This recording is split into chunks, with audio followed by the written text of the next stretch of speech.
My grandpa was born in Santa Maria, California on April 12, 1937. He described his childhood as a good one of hard work, chores, and playtime, even though a good chunk of it was spent during World War II. His earliest memory was watching the soldiers from Camp San Luis Obispo on their 25-mile hike before they were deployed. It was at this age that he realized how safe he was in his country and how much he respected those who served to protect our great nation. Throughout the rest of his childhood, he played a lot of sports, mostly baseball and football, with the older kids in the neighborhood, and eventually he earned a baseball scholarship to Cal Poly University and was one of the first freshmen to start all 4 years there. While he was there, he majored in agricultural engineering. The first event that shaped my grandpa's life was him deciding to join the National Guard after college in the early 60s. He was about to graduate basic training when he suffered an injury by getting kicked in the mouth by a cow. The National Guard wouldn't let him in with his injury, so they sent him back with the draftees. My grandpa, however, slipped by, since the National Guard isn't as strict as it is today, and was soon named squad leader over a new group of draftees. He was soon shipped to Fort Sill, Oklahoma, where he was assigned to look over the artillery. During that time, many of his command were leaving to oversee the activities in West Germany and East Germany, so he caught a lucky break and was officially activated by the National Guard to teach the new guys how to work the artillery. It was here that he gained a new respect for teaching and realized how important it was, since he was now in charge of teaching mathematics to the new guys so that they could man the artillery. After his time in the Guard, he moved back to California and got a teaching job at his alma mater, Cal Poly. This was one of the few things I didn't know about my grandpa before this interview. I knew teaching ran in my family.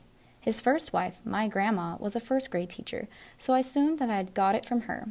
Turns out I got it from both of them, even if he didn't stay in teaching very long. The second event that shaped my grandpa, and the coolest event in my opinion, happened in the late 70s when he met Ronald Reagan while riding horseback. Reagan was the governor of California at the time, and had come to Central California for a trail ride, and it was there that they met. They started talking about life, and my grandpa mentioned his work in agriculture. Reagan didn't know anything about agriculture, and so my grandpa began teaching him the basics. After the ride, they went into a tent for a couple of beers, and Reagan told my grandpa that if he were to get elected president, my grandpa would have to pack his bags and move to Washington to assist him in the Department of Agriculture. Sure enough, a couple years later, during Reagan's second term, my grandpa received the call to Washington. He left California and began working under Ronald Reagan in the nation's capital. He worked the last 3 years of Reagan's second term and became a senior advisor for Bush 41. One of his most memorable moments on the job was going to Arkansas to assess crop damage with the then governor, Bill Clinton. He spent 4 straight hours in a car with the Arkansas governor, and as much as my grandpa hates to admit it now, he actually really liked the guy.